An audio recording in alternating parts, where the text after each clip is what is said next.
Chapter 1. Prehistory and Lessons from the First World War. The submarine warfare of the Second World War cannot be understood without looking at its roots in the First World War. It was there that the German Reich had used the U-boat force on a large scale for the first time and demonstrated enormous effectiveness. More than 13 million gross registered tons of merchant shipping space had been sunk between 1914 and 1918, and at times Britain was on the verge of economic collapse. But despite all the successes, the balance was ambivalent. Although the unrestricted submarine war had exerted great pressure on the British Isles in the short term, it had also driven the United States into the war and thus sealed the fate of the empire. When the guns fell silent in November 1918, the German dream of forcing Great Britain down with the U-boat weapon had failed. The lessons of this first submarine war were manifold. On the German side, it was realized that the weapon itself was extraordinarily effective, but that its use was in a field of tension between military logic and political responsibility. Strategists such as Karl Dönitz, who himself had served as a U-boat officer in the First World War, were convinced that a consistent and early offensive against the British merchant fleet could have decided the war, provided that enough boats had been available and the offensive had not been slowed down by diplomatic considerations. For Dönitz, the decisive lesson was that quantity was just as important as quality. Only with a large number of submarines operating in a coordinated manner could the trade routes of an island nation like Great Britain be permanently paralyzed. On the Allied side, however, other conclusions were drawn. Great Britain had experienced the introduction of the convoy system in 1917 as a turning point that significantly reduced the U-boat danger. In addition, there were technological advances such as depth charges, listening devices, and the first aerial reconnaissance. These measures had made it possible to push back the German U-boats. The British Admiralty was therefore convinced that the answer to a new submarine war lay not only in the strength of the fleet, but in the consistent development of defensive measures.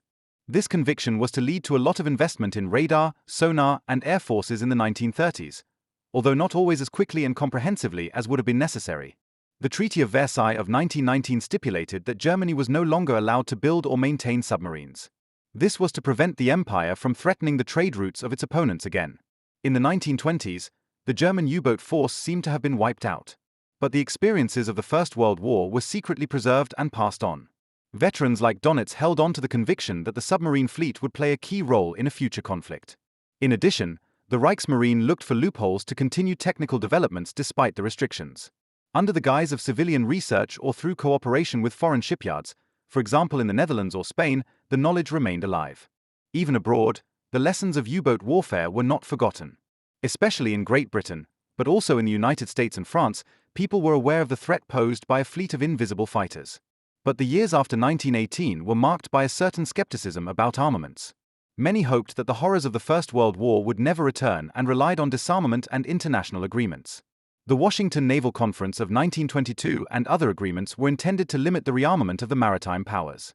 Submarines remained permitted, but their use against civilian merchant ships was internationally outlawed. In practice, it was clear to all those involved that this rule would hardly hold up in an emergency, but it reflected the need to learn from the excesses of the First World War, at least morally. In Germany, meanwhile, a new generation of officers was growing up who, although they did not officially receive U-boat training, were shaped by the old veterans. Karl Dönitz was one of the central figures. As a commander in the First World War, he had experienced the strengths and weaknesses of the weapon firsthand. After the war, he remained in the Reichsmarine and developed concepts on how to act more successfully in a future war.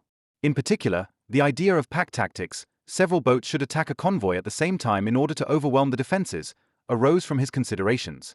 This tactic had hardly been tested in the First World War, but Dönitz was convinced that it would be the answer to the Allied convoy system. The interwar period also brought technical advances, which were registered on both sides. Improved diesel engines, more powerful batteries, more precise torpedoes, and more sophisticated means of communication expanded the capabilities of the U-boats. Even though Germany was officially not allowed to build, engineers abroad worked on projects that would later serve as the basis for the new types of the 1930s. In Great Britain and France, defense methods were tested and the modernization of naval aviation was relied upon, as it had been recognized that submarines were particularly vulnerable when surfacing them.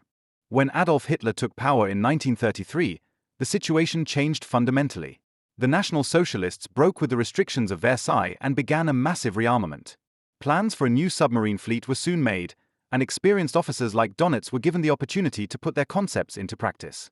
This marked the beginning of the Second World War, but its roots clearly went back to the experiences of 1914 to 1918. The prehistory of U-boat warfare in World War II is thus marked by a double legacy. On the one hand, the German conviction that the U-boat force could be the key to victory despite political risks, and on the other hand, the Allied insight that the invisible threat can only be overcome through collective organization and technical innovation. These two lessons collided head-on in 1939, making the Atlantic the largest battlefield of naval warfare.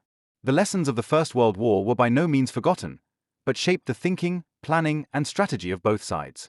The Second World War was to show that the submarine weapon could once again have an enormous effect, but also that its limits became just as clearly visible. The shadow of 1914 to 1918 lay over the seas as the Type 7 boats sailed into the Atlantic to make another attempt to bring Britain to its knees. Chapter 2. The structure of the German Navy in the interwar period. After the end of the First World War, German naval history seemed sealed for a long time. The Treaty of Versailles stipulated that Germany was no longer allowed to own or build submarines. Only a small fleet of surface ships remained allowed, and even this was subject to strict restrictions. For the U-boat force, this effectively meant the end. The Allies wanted to prevent the horrors of the trade war of 1914 to 1918 from being repeated. But as so often in history, such restrictions did not last long. Beneath the surface, the Reichsmarine began early on to look for ways to circumvent the ban and lay the foundations for a future fleet.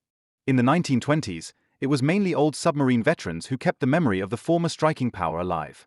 Men like Karl Dönitz and Hermann Bauer, both of whom had gained experience in the First World War, firmly believed that the future of German naval power lay in the submarine. Although the construction of new units was officially prohibited in Germany, the Navy used international cooperation to prevent its knowledge from becoming obsolete. The Netherlands and Spain in particular played a role in this. Prototypes were built in shipyards in these countries, which were officially considered civilian projects, but were in fact developed for German purposes. German engineers worked under front companies such as the Ingenieurskantor vor Schiffsbau in The Hague and thus kept the tradition of submarine technology alive. At the same time, the Reichsmarine tried to preserve as much expertise as possible within the permitted fleet. Young officers were specifically selected in the 1920s and trained by old U-boat men, even if only theoretically. The goal was to have a generation of officers ready who could immediately take over the construction of a new fleet in an emergency. Technical universities and research institutes also participated in this quiet preparation by conducting basic research on hydrodynamics, diesel propulsion, and battery technology. The so-called German-British Naval Agreement of 1935 officially allowed Germany to build up a fleet of up to 35% of the strength of the Royal Navy. This was particularly important for the U-boat force. It was allowed to reach a capacity of up to 45% of the British submarine fleet. Even if the numbers were limited on paper, the agreement in fact meant the recognition of German reconstruction. Under the leadership of Erich Raeder, the commander-in-chief of the Kriegsmarine, and Karl Dönitz, who took over the U-boat force, a phase of intensive planning and expansion began. Raeder was a representative of classical naval policy, who preferred large surface ships and hoped for a possible decisive battle in the Atlantic. Dönitz, on the other hand, was convinced that Germany would have to rely primarily on submarines in a coming war. He argued that the Royal Navy was numerically superior and therefore one should not rely on an open battle. Only the invisible weapon of the submarine could decisively weaken the British merchant fleet. In this debate, both directions ultimately prevailed, albeit with different emphases. The so-called Z-Plan program of 1939 provided for the construction of a large fleet with battleships, aircraft carriers, and cruisers, but at the same time also the massive expansion of the submarine force. In the first few years, however, production was limited. When the Second World War broke out in 1939, Germany had only 57 operational U-boats, of which only a fraction was suitable for the Atlantic service. This showed that rearmament was ambitious, but had not had enough time to develop the desired impact. Not only the technology, but also the organization developed. Dönitz introduced strict training programs to prepare future commanders and crews for the extreme conditions of U-boat service. The training was hard and selective. Only those who showed nerves, determination, and leadership qualities could hope to become commander. Dönitz attached great importance to camaraderie and discipline, convinced that only close teams could survive the stresses of long enemy runs. Infrastructure also played a growing role. Shipyards and training centers were established in Kiel, Wilhelmshaven, and Hamburg. After the occupation of Norway and France in 1940, these bases were to expand significantly, but already in the 1930s the foundations for a network of bases were laid. In addition, the planning of submarine bunkers, massive concrete structures that were to protect the boats from air raids, began. Thus, the establishment of the Kriegsmarine in the interwar period was a process characterized by secrecy, political audacity, and technical ambition. What had looked like a final end in 1919 turned into a new force within 2 decades, which was to strike fear and terror into the Atlantic from 1939 onwards. The submarine weapon did not emerge into the Second World War out of nowhere, but as a result of years of preparation, illegal experiments, and consistent planning. It was a product of the lessons of World War I, political radicalization under Hitler, and the unshakable belief of men like Karl Dönitz that the U-boat would be the decisive weapon against Britain's naval supremacy.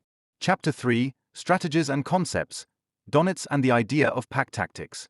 Karl Dönitz was without doubt the formative figure of the German U-boat war in the Second World War. His strategic considerations and his unshakable conviction that the U-boat was the weapon with which to bring the British Isles to its knees determined the orientation of German naval policy in the Atlantic. As early as the 1920s, he had begun to formulate his ideas, and when he officially took command of the rebuilt U-boat force in 1935, he was able to translate these concepts into concrete commands and structures. At the center of his thinking was pack tactics. This was based on the experience of the First World War, that individual U-boats could only have a limited effect in the fight against well-organized convoys of the Allies. The British introduction of the convoy system in 1917 had caused considerable difficulties for the German boats. Dönitz therefore came to the conclusion that the key to success was not the isolated attack, but the coordinated use of several boats that hunted together like a pack of wolves. This analogy gave rise to the term pack tactics. The implementation of this concept required a high degree of organization and communication. A single U-boat patrolled a specific sea area, usually far out in the Atlantic. As soon as it encountered an enemy convoy, it was not to attack immediately, but to report the position and lead the other boats closer. The information was transmitted by radio to the U-boat command center in France, which then steered other boats in the direction of the convoy. As soon as enough units were assembled, a joint attack took place, usually at night and from different directions. The aim was to overwhelm the defenses of the convoys and sink as many merchant ships as possible in a short time. Dönitz was convinced that this method would put Britain in a hopeless situation. His calculations showed that the United Kingdom needed about 700,000 to 800,000 gross registered tons of shipping space per month to supply its population and army in battle. If the submarine fleet were able to sink this amount on a regular basis, Dönitz argued, Britain would collapse economically in a few months. But to achieve this goal, a large number of boats were needed. Dönitz estimated that he had to have at least 300 operational submarines in the Atlantic at the same time in order to achieve the necessary effect. At the beginning of the war in 1939, however, he had only about 50 boats at his disposal, and of these, only a few were suitable for Atlantic service. This was the biggest weakness of his strategy. It was coherent in itself, but the resources were not sufficient to implement it consistently. Nevertheless, the U-boat succeeded early on in striking severe blows against Allied shipping, because the Allies were initially insufficiently prepared. The pack tactic was not only a strategic innovation, but it also brought with it new demands on technology and communication. Radio played a decisive role. The boats could only be coordinated through constant reports to the headquarters. However, this also meant that the Germans became vulnerable to radio technology. The Allies realized early on that they could gain valuable information about German operations through radio reconnaissance, a circumstance that was later decisively exploited by deciphering the Enigma codes. Dönitz was not initially deterred by such concerns. He saw radio coordination as the only way to compensate for the numerical inferiority. Individual boats would have no chance against convoys, but a pack of 10 or more U-boats could tear apart even heavily secured convoys. It was irrelevant to him that individual boats suffered high losses. He considered the fleet as a whole, whose success lay not in the fate of a single boat, but in the sum of the ships sunk. In addition to the pack tactics, Dönitz also developed clear ideas about the use of the U-boats. For him, the Battle of the Atlantic was not a sideshow, but the center of the war. He was convinced that the war would ultimately be decided on the supply routes. As long as Britain was able to receive supplies from overseas, it would be able to continue fighting. However, if these lines were cut off, a victory for Germany was inevitable. In doing so, he somewhat opposed the classic fleet strategy of Erich Raeder, who still believed in large battleships and a decisive battle. The conflict between Raeder and Dönitz over the priority of naval policy continued throughout the first years of the war, and it was not until 1943, after Raeder's resignation, that Dönitz received the absolute leadership. The pack tactics were not just a theoretical idea, but were soon tested in practice. As early as 1940, the German U-boats began to attack convoys in the North Atlantic according to this principle. The effectiveness of the concept was particularly evident in the so-called happy times of 1940-41. On nights when several submarines entered a convoy at the same time, dozens of freighters were sunk. The crews called such nights battles at sea, and for the Allies they were a nightmare. But the pack tactics also had their weaknesses. It assumed that the boats arrived at the convoy in time, which was not always possible given the enormous dimensions of the Atlantic. In addition, radio traffic meant a constant danger, as the British were increasingly able to locate and decode the signals. Over time, the Allied Navy also learned to protect convoys more closely, to deploy air support and to hunt submarines themselves. Nevertheless, Dönitz remained convinced that his strategy was the right one. As late as 1943, when the losses of the U-boat fleet increased dramatically, he maintained that only the mass production of new boats could turn the tide of the war. His dream of a grey weapon that would force victory in the Atlantic was unshakable, even if reality increasingly proved him wrong. Dönitz's strategic concepts and especially the pack tactics shaped U-boat warfare in World War II like no other idea. It combined the lessons of the First World War with modern technology and an uncompromising logic. At first, it seemed to bring victory to Germany in the Atlantic, but the longer the war lasted, the more clearly its borders became apparent. Nevertheless, it remains a symbol of strategic innovation and at the same time of the disastrous fixation of the German naval leadership on a weapon whose potential was overestimated. Chapter 4. Beginning of the war in 1939, First Successes and Setbacks. When the Second World War began on the 1st of September, 1939 with the German invasion of Poland, the German U-boat fleet was still weak in numbers, but it immediately played an important role in the strategic considerations of the Kriegsmarine.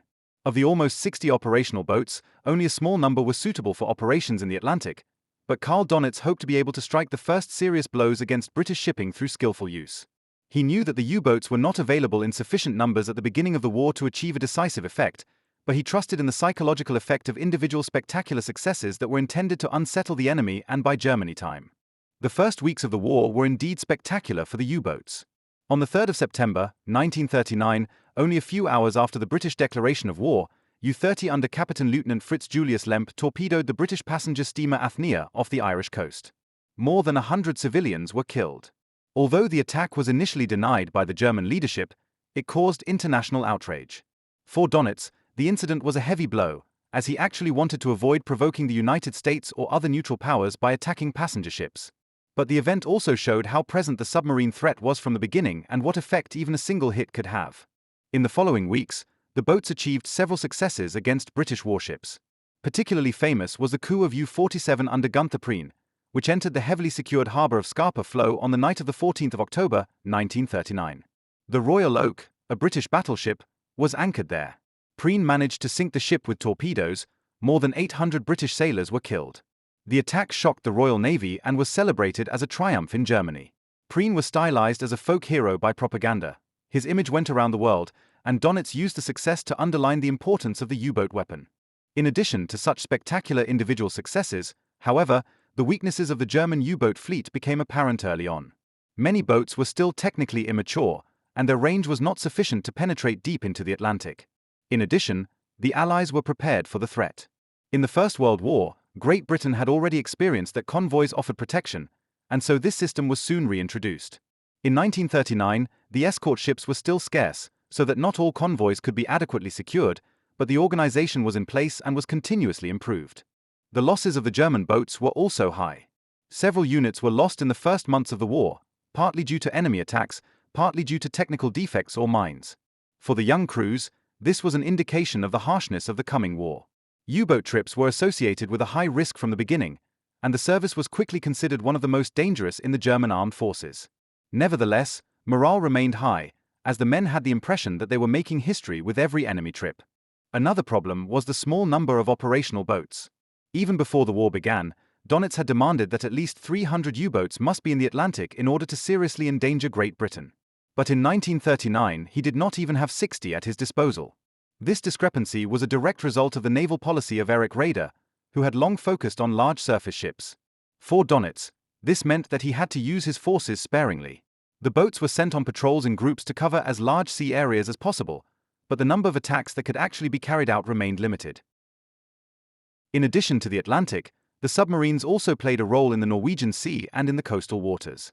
Particularly dangerous were mine operations, in which U-boats laid mines off British ports, which then destroyed merchant ships or war units.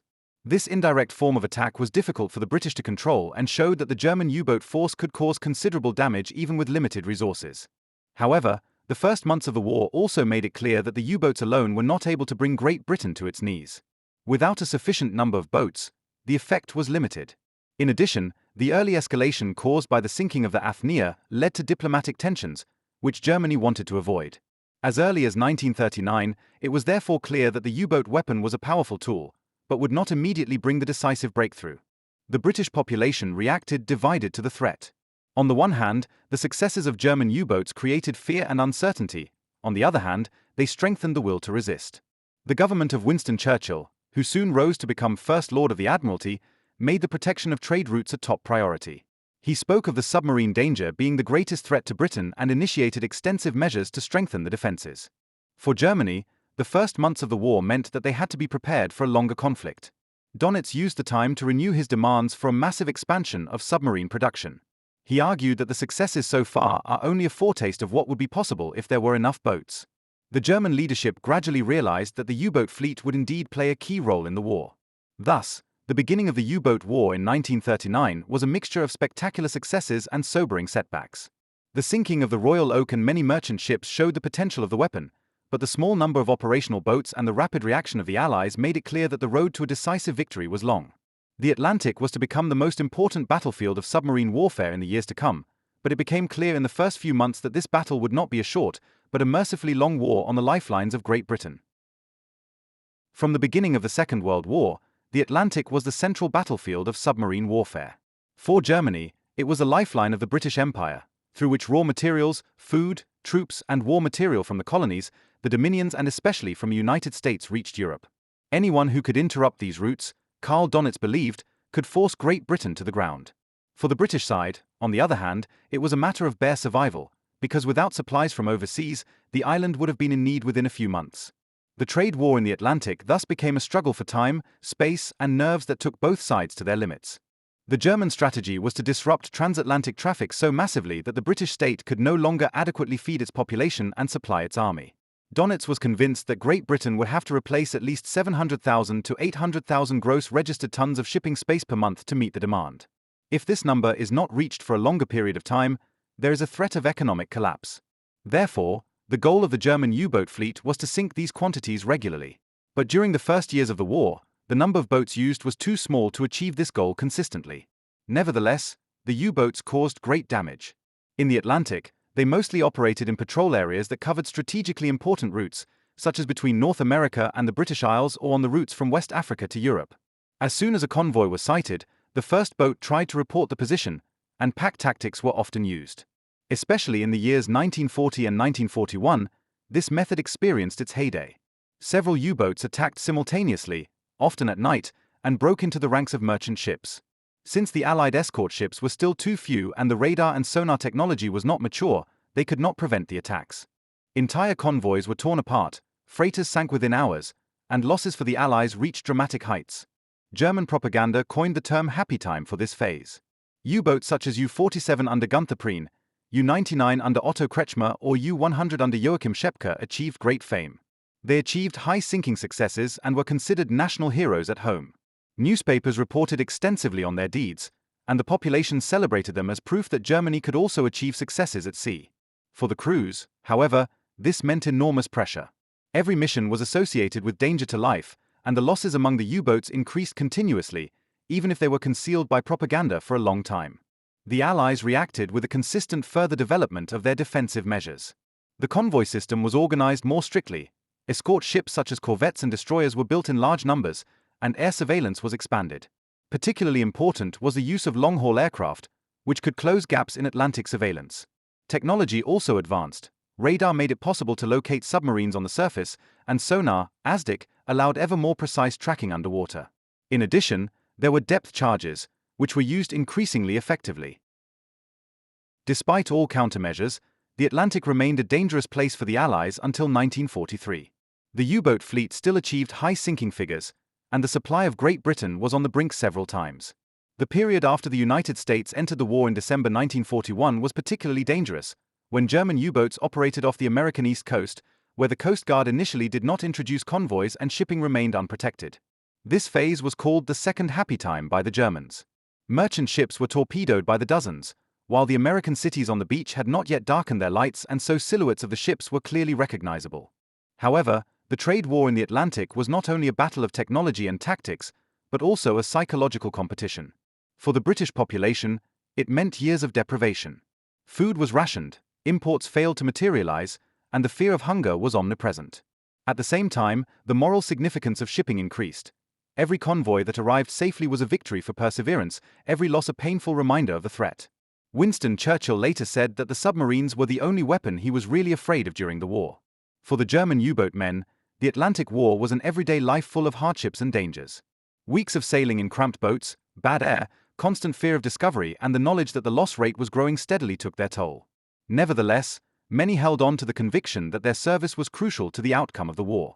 This sense of duty, combined with camaraderie and military pride, made the submarine force a close-knit community that saw itself as an elite. Ultimately, the trade war in the Atlantic was a dispute that tied the forces of both sides for years. He showed how closely economy, technology, and military strategy were intertwined in modern war. Without supplies across the Atlantic, Britain would not have been able to continue fighting, and without the U-boats, Germany would have had no chance of breaking British resistance. In the end, the Allies prevailed because they steadily improved their defensive measures, balanced submarine production with their own shipyards, and finally brought the superiority of the USA into play. But until 1943, the trade war remained a fight on a knife's edge, in which each side believed it was on the verge of a decisive breakthrough. Chapter 6. The role of submarine bases in France and Norway. The success of the German U-boat war depended not only on the boats, the commanders, and the tactics, but also to a large extent on the geographical location and the bases from which the boats could operate. Already in the First World War, it had become apparent that the range of the U-boats was limited and that bases on the coasts of Western Europe meant a decisive shortening of the approach routes. When the German Reich occupied Norway in the spring of 1940 and France in the summer of the same year, a strategic perspective of enormous importance opened up for the Kriegsmarine. With the new bases, the submarines moved closer to the central sea routes of the Atlantic, and the combat power of the fleet multiplied. Norway was of particular interest because its long coastline provided access to the Norwegian Sea and the Arctic. The ports of Bergen, Trondheim, and Narvik were quickly transformed into submarine bases. From there, German boats could operate against the northern convoys to Murmansk and Archangelsk, as well as against British shipping in the North Atlantic. Norway was also important in securing control over access to the Atlantic through the North Cape and the North Sea. For the Allies, the German presence in Norway meant a permanent threat to their Arctic convoys, which were transporting vital supplies for the Soviet Union. Even more decisive, however, was the conquest of France in June 1940. With the collapse of the Third Republic, several Atlantic ports fell into the hands of the Kriegsmarine, which were invaluable for submarine warfare. In particular, Lorient, Brest, La Rochelle, Saint-Nazaire and Bordeaux were developed into main bases. From these ports, the boats had direct access to the Atlantic Ocean without having to walk through the English Channel or the North Sea, where British minefields and patrols lurked. The travel time to the areas of operation was considerably shortened. While it took a week to get to the mid-Atlantic from Kiel or Wilhelmshaven, the boats from Lorient or Brest needed only 2 to 3 days. This increased their effective playing time and made them much more dangerous. The German commanders immediately recognized the importance of these new bases and began to fortify them massively. Under the protection of the Todt organization, gigantic reinforced concrete submarine bunkers were built in a short time. These structures, often several meters thick and equipped with huge gates, offered the boats protection from air raids, which soon became the greatest danger to the bases. In Lorient, for example, a bunker complex was built that could accommodate several dozen boats at the same time. The facilities were so solidly built that even the heaviest bombs could hardly damage them. These bunkers became symbols of the German presence on the Atlantic coast and enabled the U-boat fleet to continue operating even under conditions of increasing Allied air warfare. The bases in France were not only military installations, but also organizational centers. Here, boats were equipped, crews were cared for, repairs were carried out, and new operations were planned. Each port had a commandant's office that coordinated the operations and was in contact with the U-boat command center in Paris and Berlin. Thousands of workers, technicians, and naval personnel were employed in the bases. The social life of the crews also took place here. After long patrols, the men were given a few days of rest, could see their families, or at least seek relaxation in Wehrmacht homes and casinos before they had to go back out into the Atlantic. The French bases also made it possible to expand the areas of operations. Type 9 boats, which had a longer range, could now easily reach the Caribbean or the coasts of South America. Attacks off the US East Coast were also facilitated by the Atlantic ports. Bordeaux later even became a base for German auxiliary cruisers and supply submarines, which ensured supplies on long journeys. Thus, the Atlantic in its entire breadth became a combat zone. For the Allies, the German bases in France were a permanent threat. Again and again they tried to eliminate the facilities by bombing raids, but the massive bunkers withstood almost all attacks. It was only with the development of particularly heavy bombs, such as the British Tallboy, that it was possible to seriously damage some bunkers in 1944. But by then, The bases had fulfilled their function and equipped the German U-boat fleet with enormous clout for years. Norway and France complemented each other strategically. While the Norwegian ports allowed control of the Norwegian Sea, the French bases opened the gateway to the Atlantic. Together, they formed a network that enabled Germany to threaten almost any convoy between North America, Britain, and the Soviet Union. However, this also meant an enormous burden for the crews, as the bases became the main targets of Allied air raids. Lorient, Brest, and St-Nazaire were regularly bombed. Entire cities around the bunkers were reduced to rubble, while the boats themselves remained mostly unscathed. The role of the bases shows that submarine warfare was not decided at sea alone. Behind every mission was a huge logistical machinery on land. Without the ports, the workshops, the fuel depots, and the bunkers, the fleet would not have been able to develop its effectiveness. The Atlantic War was therefore not only a battle between boats and convoys, but also a race for infrastructure and supplies. When the Allies landed in Normandy in 1944 and later recaptured all of France, the Germans lost these important bases. This forced the U-boat fleet to fall back on ports in Germany and Norway. Travel times to the Atlantic increased drastically, operational possibilities shrank, and the boats were more vulnerable than ever. The loss of the French ports therefore marked a decisive step on the way to the decline of the German U-boat force. Chapter 7: Technology and Types, from Type 7 to Type 9. German submarine warfare in World War II was not just a matter of strategy and tactics, but was largely based on technology. The design of the boats, their range, armament, and reliability decided on success or failure. In the 1930s, the reconstruction of the German U-boat fleet began with a number of smaller types intended as training and coastal boats. But soon the models that were to become the symbol of the Atlantic War were created. The Type 7 as the workhorse of the fleet and the Type 9 as a long-range fighter. Both types embodied Karl Dönitz's technical philosophy, which relied on mass, simplicity, and reliability, and shaped the image of U-boat warfare like hardly anything else. The Type 7 was the backbone of the German U-boat fleet. It had emerged from the experiences of the 1920s and was constantly developed in several subvariants. With a length of about 67 meters and a displacement of around 760 tons submerged, it was comparatively small, but extremely agile and fast. On the surface, it reached a speed of about 17 knots, underwater about 7 knots. Its range was over 6,000 nautical miles when surfaced, enough for patrols in the mid-Atlantic. The Type 7 had 5 torpedo tubes, 4 in the bow and 1 at the stern, and could carry up to 14 torpedoes. In addition, it was armed with an 8.8 centimeters deck gun, which was often used at the beginning of the war to sink unarmed freighters without torpedo consumption. With increasing air danger, however, the gun was used less and less. The popularity of the Type 7 among commanders lay in its robustness and reliability. It could be produced relatively quickly and was ideal for the tactics of quick attack and retreat. Even though it was cramped and the crews had to live in difficult conditions, it was considered good-natured to maneuver. Variants such as the Type 7C and 7C-41 were standardized during the war and built in large numbers. In total, more than 700 boats of this series were built, more than of any other submarine type. They were the backbone of pack tactics and bore the brunt of the Battle of the Atlantic. The Type 9 was the second mainstay of the fleet. It was larger, with a length of over 76 meters and a displacement of around 1,100 tons submerged. Its main advantage was its range. It could cover over 12,000 nautical miles on the surface, which predestined it for operations in far-flung areas. While the Type 7 was mainly used in the North Atlantic, the Type 9 was able to penetrate as far as the American East Coast, the Caribbean, West Africa, and even the Indian Ocean. It was equipped with 6 torpedo tubes and carried up to 22 torpedoes. Here, too, there were variants that were adapted to the changed conditions in the course of the war. The Type 9 boats were not as maneuverable as the smaller Type 7, but their effectiveness was considerable. They were often used for long-range patrols and special operations, including transporting supplies or secret agents. Some 9 boats operated from bases in Asia maintained in Japan or in occupied territories. In doing so, they carried the war into regions that had hardly been seen at the beginning of the war. In addition to these 2 main types, there have been a large number of other developments. Coastal boats such as the Type 2 were mainly used in the first years of the war in the North Sea and the English Channel, but soon played a subordinate role. Type 14 auxiliary and supply submarines, so-called dairy cows, were used to supply other boats with fuel, provisions, and torpedoes at sea, thus significantly extending their operational life. However, these supply boats were large and light targets, which is why they were particularly rewarding for the Allies. Their loss noticeably weakened the range and flexibility of the German fleet. The technology of the boats was a constant race against the defensive measures of the Allies. Propulsion and batteries were crucial for survivability. Submarines at that time were basically submersibles, They spent the majority of their time on the surface, diving only to attack or escape.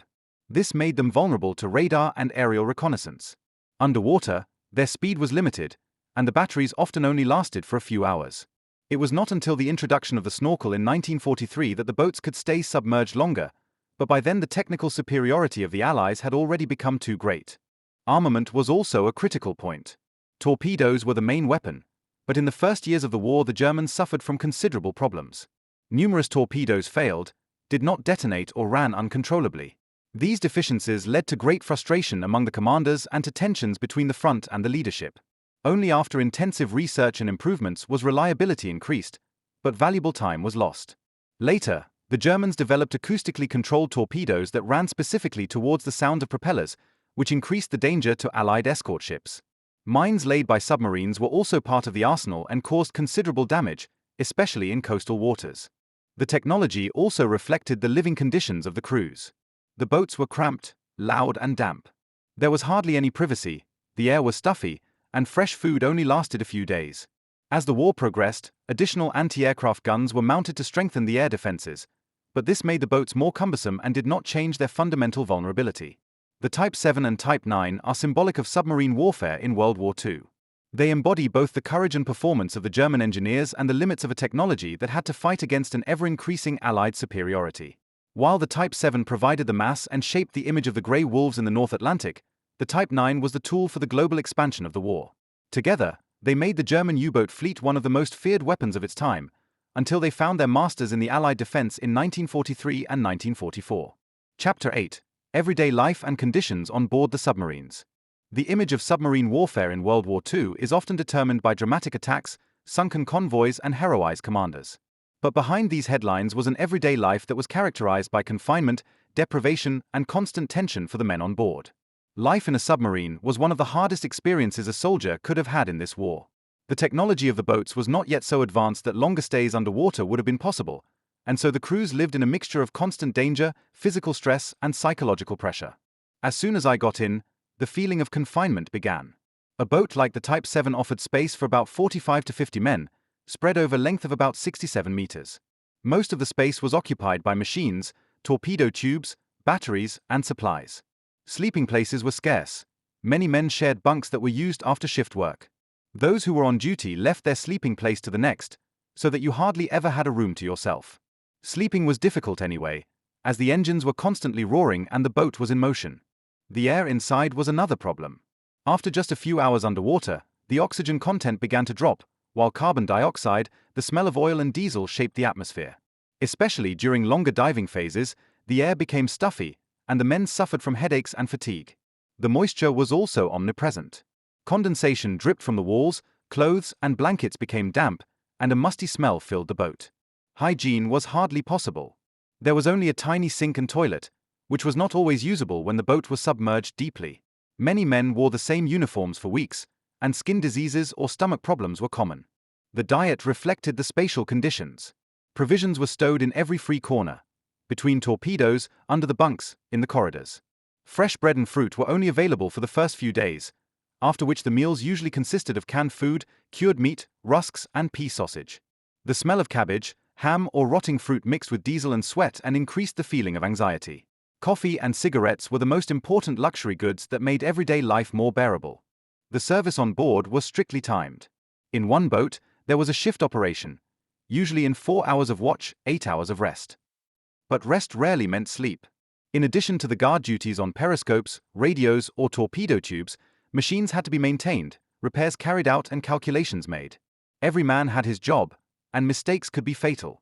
An incorrectly closed bulkhead, an incorrectly operated valve, or defect in the battery could ruin the boat in seconds. The psychological stress was enormous.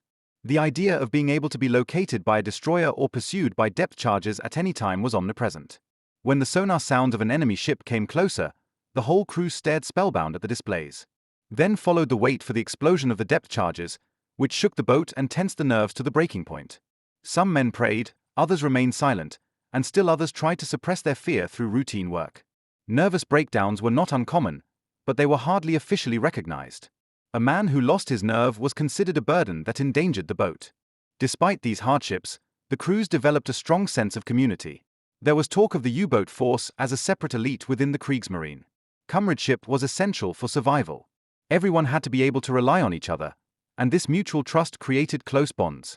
Many commanders attached great importance to creating a family atmosphere in which the men felt in good hands. Songs, eating together, or small rituals helped to strengthen morale.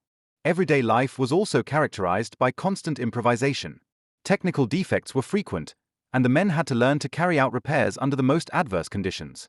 A torpedo that jammed, a pump that failed, or a crack in a pipe could be the difference between life and death. The technicians on board were therefore particularly challenged, often under impossible conditions with improvised means. The constant proximity to death also shaped the mood. Many crews knew that their chances of survival were slim.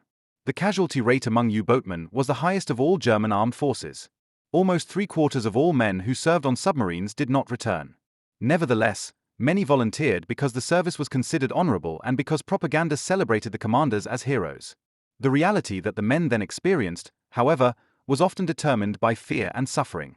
The leisure opportunities were minimal. Books, card games, or small instruments such as harmonicas were used to break the monotony. Conversations about home, family, and the future helped to alleviate the longing for normality. Letters were not possible at sea, and so contact with the outside world was broken off for weeks or months. The thought of home could be comforting, but it could also be agonizing when the men became aware of their uncertain future. As the war went on, conditions deteriorated further. The Allies intensified their defensive measures, and the boats had to stay submerged longer and longer to avoid detection. The snorkel, which was introduced in 1943, allowed longer underwater trips, but it exacerbated the problems of air supply and humidity.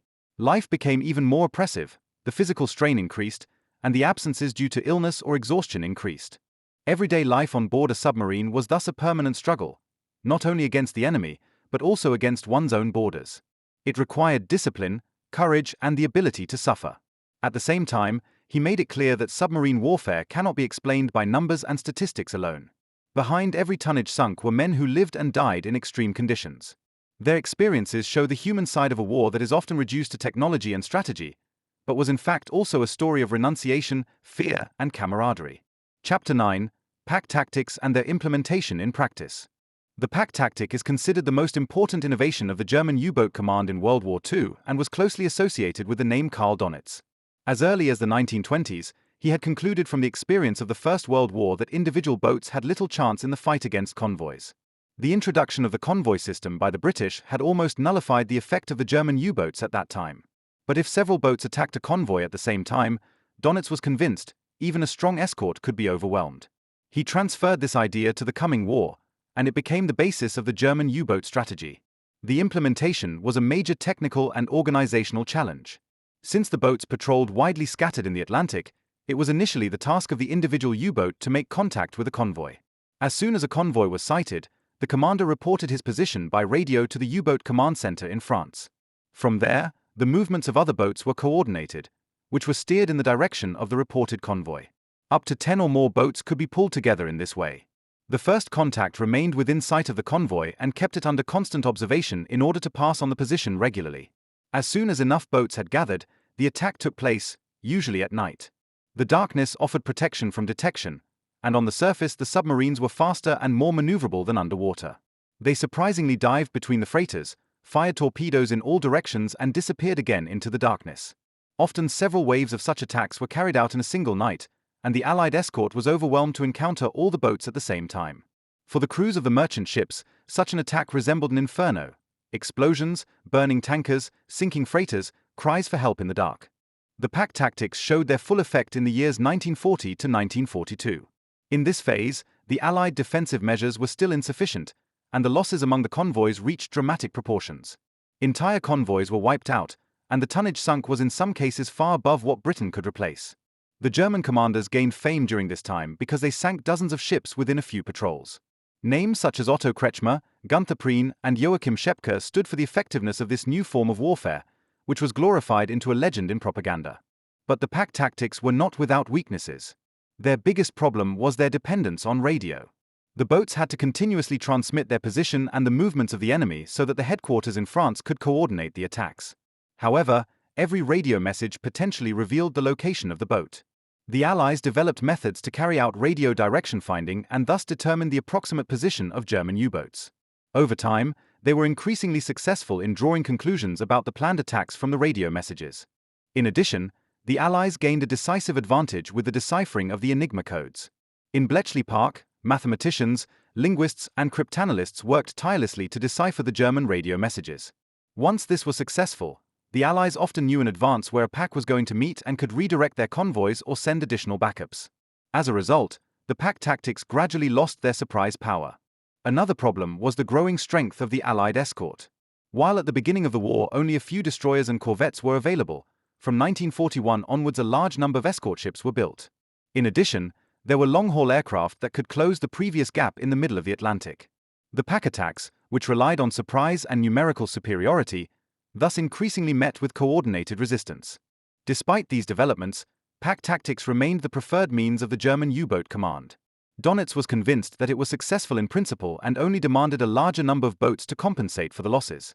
In fact, as late as 1942, after the US entered the war, it became apparent that the tactic could once again bring great success in insufficiently secured waters such as off the American East Coast or in the Caribbean. In this phase, which was called the Second Happy Time, submarines operated almost undisturbed against unprotected merchant ships. However, the practical implementation of the pack tactics demanded enormous efforts from the crews. The months of patrolling the open sea, waiting for a convoy to be sighted, the weeks of maneuvering to get into position, and finally the high-intensity night attacks were extremely stressful both physically and psychologically. Attacks often lasted all night, and after short recovery the next one followed. Torpedoes had to be reloaded, damage repaired and new calculations carried out constantly. The pressure on the men was enormous, because any mistake could betray the boat and lead to its sinking. The success of the pack tactics declined significantly after 1943. The Allies had perfected their defenses, radar and sonar improved, and air defense was expanded.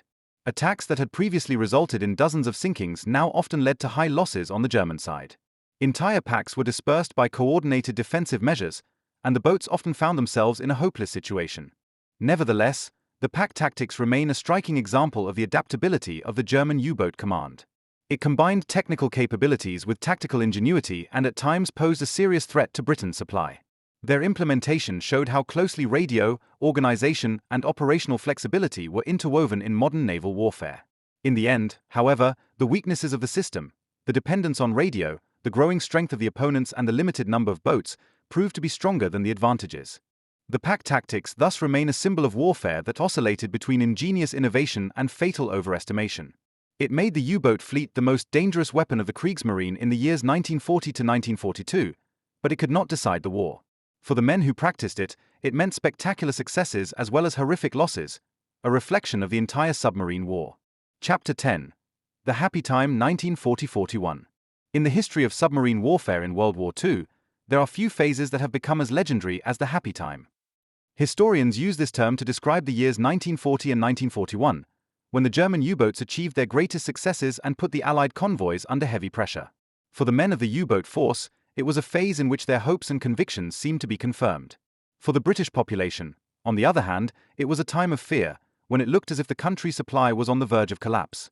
The Happy Time began with the conquest of France in the summer of 1940. The new bases on the Atlantic coast, especially in Lorient, Brest, La Rochelle and Street-Nazaire, brought the German U-boat fleet decisively closer to the central shipping routes. While the boats had previously had to accept long approaches from Kiel or Wilhelmshaven, they were now able to sail into the mid-Atlantic within a few days. This significantly increased the effective deployment time and made the attacks more frequent and coordinated. At the same time, Great Britain was in a strategically extremely difficult position. After the collapse of France, the Empire stood largely alone against Hitler's Germany. The Royal Navy was numerically superior, but it had to secure the English Channel, the Mediterranean, the Arctic and the Atlantic at the same time. The resources are not sufficient to counter all dangers equally. The convoys that brought the vital supplies from the USA, Canada, and the colonies were therefore often only weakly secured. It was precisely into these gaps that the German U-boat stumbled. In this phase, the pack tactics proved themselves in a special way. On several occasions, groups of 10 or more boats succeeded in tracking down convoys in the Atlantic and severely smashing them in night attacks. Particularly notorious were the missions of commanders such as Otto Kretschmer, who was considered the most successful U-boat commander of the war, or Joachim Schepke, who also achieved high sinking figures. Kretschmer perfected the method of breaking into the ranks of the convoys at night on the surface and firing torpedoes at close range. His motto, "One torpedo, One ship illustrated the precision with which he proceeded. The British losses during this period were frightening. Hundreds of thousands of gross registered tons were lost month after month. In 1940 alone, German submarines sank more than 1,500 merchant ships. For Great Britain, which had to import almost all essential goods, this was an existential threat. Food became scarce, fuel reserves dwindled, and fears of famine grew. Winston Churchill later confessed that the submarine threat was the only thing that really haunted him in his sleep throughout the war. German propaganda made intensive use of the successes of the happy time. Commanders were celebrated as heroes, their faces adorned newspapers and newsreels.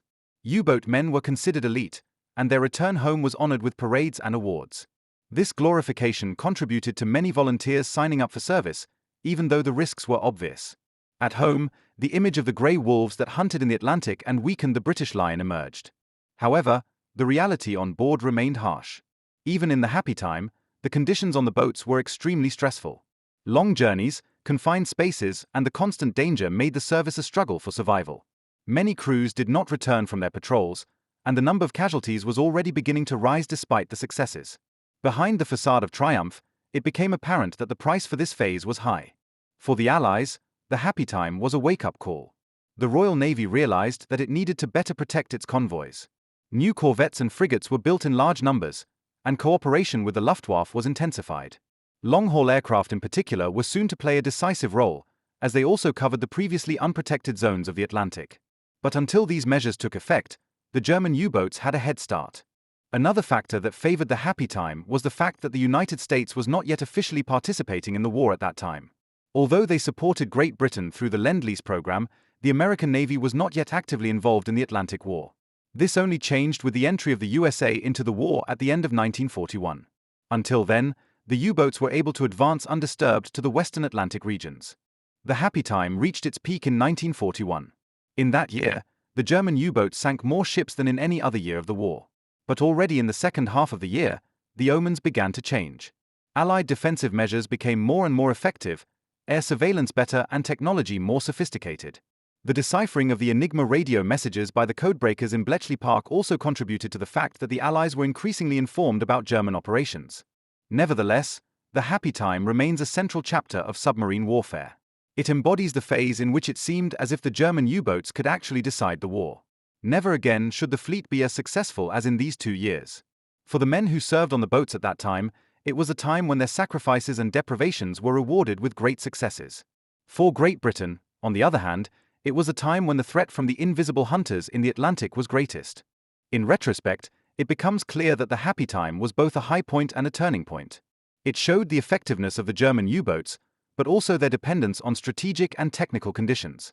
With the entry of the USA into the war and the growing Allied superiority, this phase was to end. But in the collective memory of war history, it remained as a symbol of the most dangerous weapon of the Kriegsmarine. Chapter 11: U.S. Entry and Expansion of the Atlantic War. December 1941 represented a decisive turning point in U-boat warfare. With the Japanese attack on Pearl Harbor and Germany's subsequent declaration of war on the United States, the Atlantic War expanded into a global naval war. Up to this point, the USA had supported Great Britain through the Lend-Lease program and escorted convoys to Iceland in some cases, but was not officially a party to the war. With the entry of the United States, the situation changed fundamentally.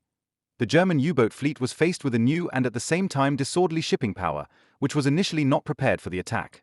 Karl Dönitz immediately recognized the opportunities that presented themselves. Even before the US could organize its defense, he sent a group of 5 submarines to the American East Coast. This operation, known as the Drumbeat, began in January 1942 and caught the United States completely off guard. The US Coast Guard had not yet set up convoys, and many ships continued to sail individually along the coast. In the port cities, the lights were not dimmed at night, so silhouettes of freighters and tankers stood out clearly against the horizon. For the German commanders, it was like a hunt under ideal conditions. The results were correspondingly devastating. Within a few weeks, the 5 boats sank more than 100,000 gross registered tons of ship space. Tankers exploded off the coast of New Jersey, freighters sank within sight of seaside resorts like Cape Hatteras, and the American people were able to see with their own eyes how the war reached their homeland. For German propaganda, this was a triumph that once again demonstrated the effectiveness of the U-boat weapon. These successes continued in the following months. More and more boats operated off the American East Coast, in the Caribbean and in the Gulf of Mexico. There they found an almost inexhaustible reservoir of targets, because the American merchant fleet was huge and the organization of the defense lagged far behind.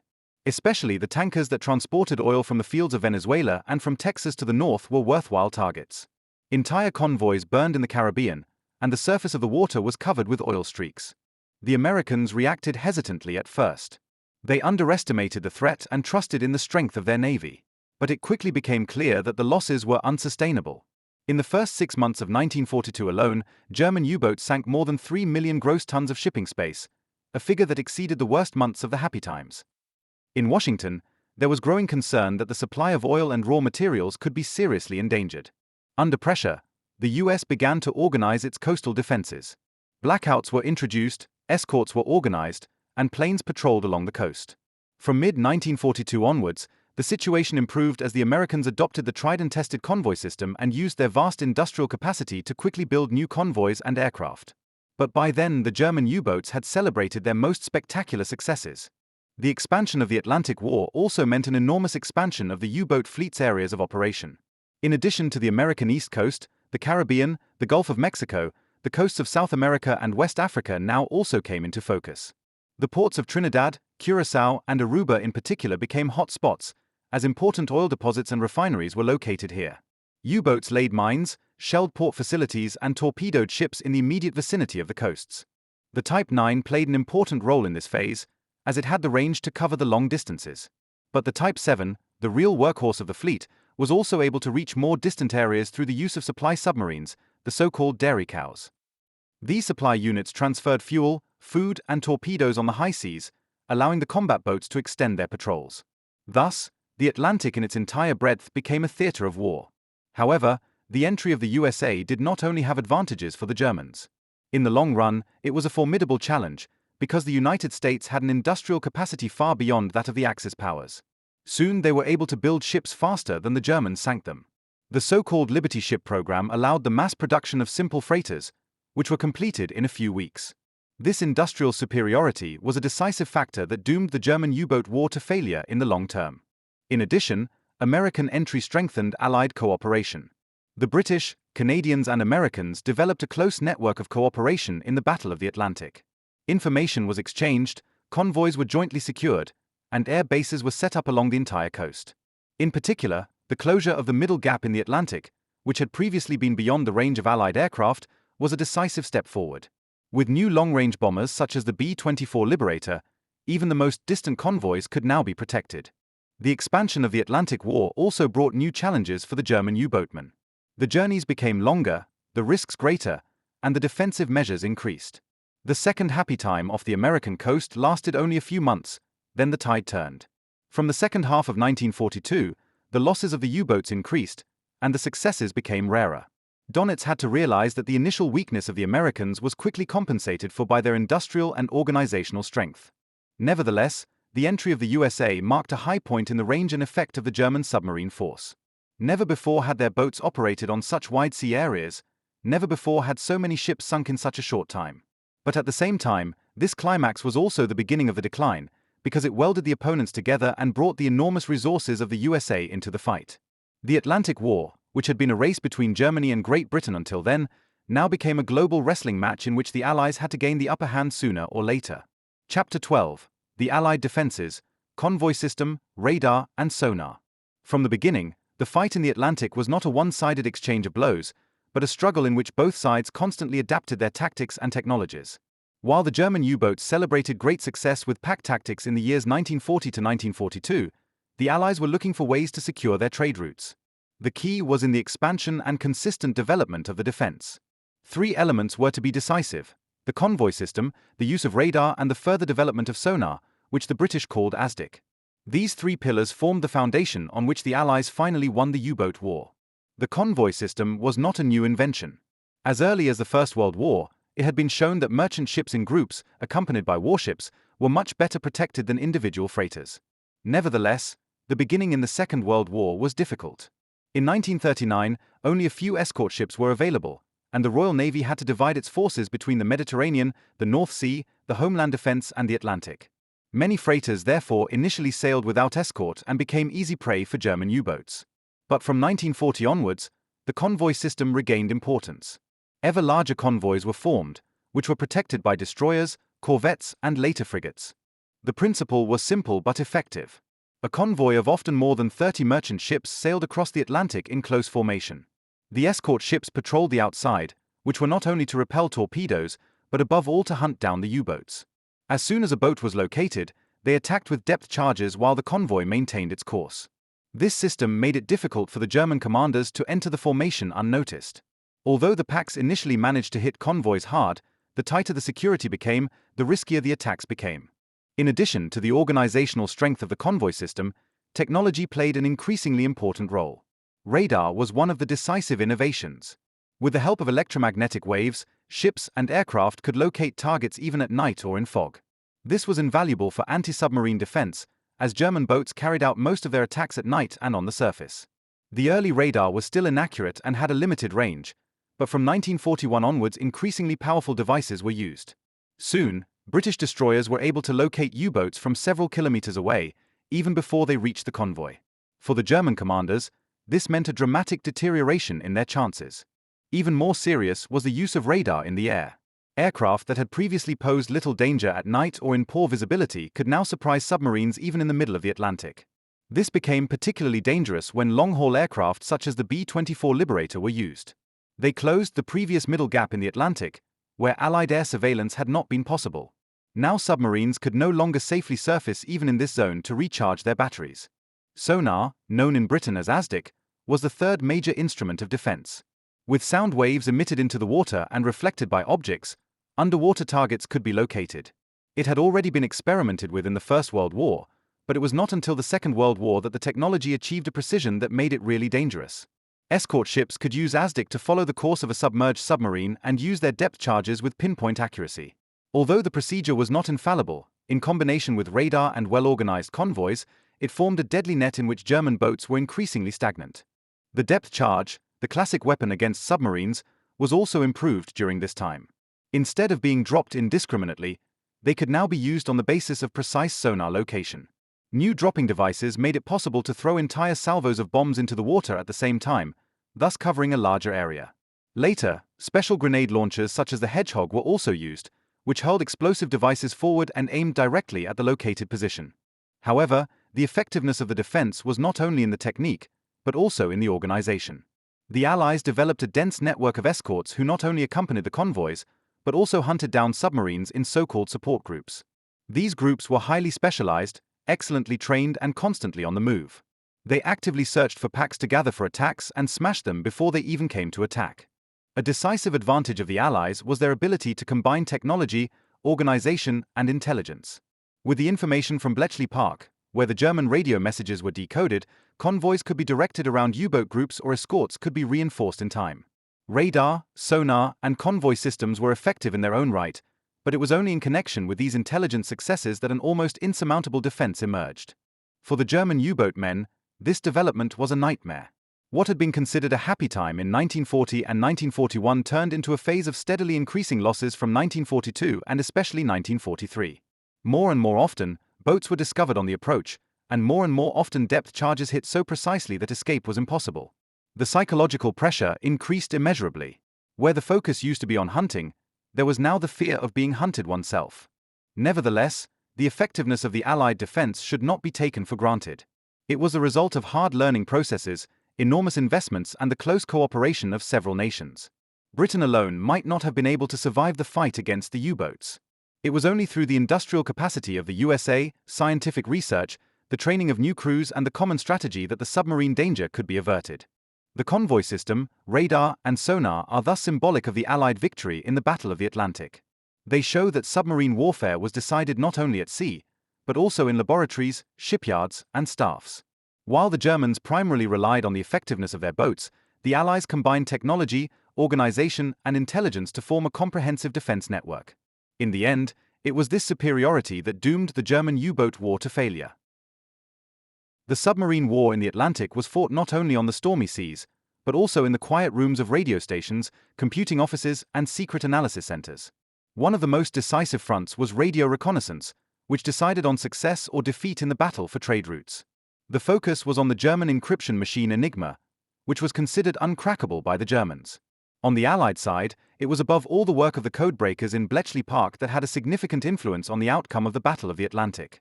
The Enigma was a highly developed encryption machine that could generate an almost infinite number of letter combinations with rotating rollers and electrical contacts. Each input was converted into a different letter via a system of rotors, connectors, and circuits, resulting in a seemingly unreadable text. The daily change of keys and roller positions made the system even safer. For the Germans, the Enigma was a guarantee that their radio messages, which were constantly exchanged between submarines and headquarters, could never be deciphered by the enemy. The submarine fleet in particular was dependent on radio. Without constant reports about convoys, weather conditions, positions and orders, the pack tactics would not have been feasible. But every radio message also meant a lead that could be picked up by the Allies. While the Germans trusted in the security of their encryption, mathematicians, linguists, and engineers on the Allied side worked feverishly to break the Enigma. The focus of this work was Bletchley Park, an inconspicuous villa northwest of London, which became one of the most important intelligence sites in the world in the course of the war. It was here that some of Britain's brightest minds gathered, including the famous mathematician Alan Turing. Even before the war, Polish cryptologists had achieved initial successes in deciphering the Enigma and passed on their knowledge to the British in 1939.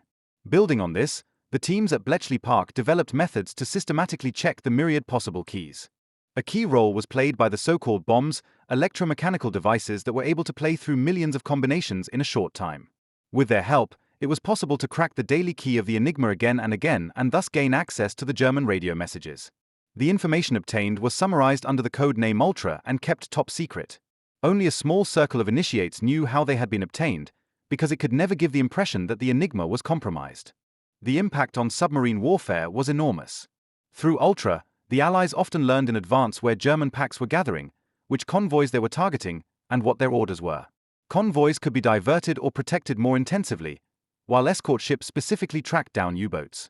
Numerous German operations failed without the commanders understanding why the enemy was always one step ahead. The Allies cleverly concealed their sources of information by pretending seemingly random reconnaissance flights or patrols on the ground. The importance of this deciphering work can hardly be overestimated. Historians largely agree that Ultra decisively shortened the course of the Battle of the Atlantic and perhaps even influenced the outcome of the war. Without the knowledge from Bletchley Park, the submarines would probably have been able to achieve devastating successes for years to come. But as it was, the Allies managed to gain the upper hand from 1943 onwards. For a long time, Germans had no idea of the weakness of their encryption. Although some commanders noticed that their opponents seemed remarkably well informed, the idea that the Enigma could have been cracked was considered absurd. It was only very late, when the losses rose inexorably, that doubts arose in Berlin. But by that time it was too late. Improvements to encryption have been introduced, such as additional rollers or more complex key procedures, but the teams at Bletchley Park have always found ways to overcome these hurdles as well. The work at Bletchley Park was itself a race against time. New keys had to be cracked every day, and any delay could mean that valuable information was left unused. The employees worked in shifts around the clock, in an atmosphere of strict secrecy.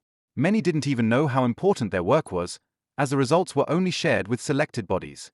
In addition to the deciphering of the Enigma, radio reconnaissance itself also played an important role. The Allies built up a dense network of listening stations that picked up German radio messages. These stations could not only transmit the content of the messages, but also determine the position of the transmitting boats by radio bearing. Thus, the U-boat fleet was not only vulnerable by its own radio messages, but downright persecuted. The combination of technical decryption, radio reconnaissance, and tactical evaluation made the Allied Secret Service a weapon almost as powerful as radar or sonar. While the Germans trusted in the power of their boats, they lost a battle they knew nothing about in the invisible war of codes. The role of the Enigma and Bletchley Park shows that the Second World War was not decided with cannons, torpedoes, and bombs alone, but also with pen, paper, and calculating machines. The submarine war was an example of how closely technology and intelligence were interwoven.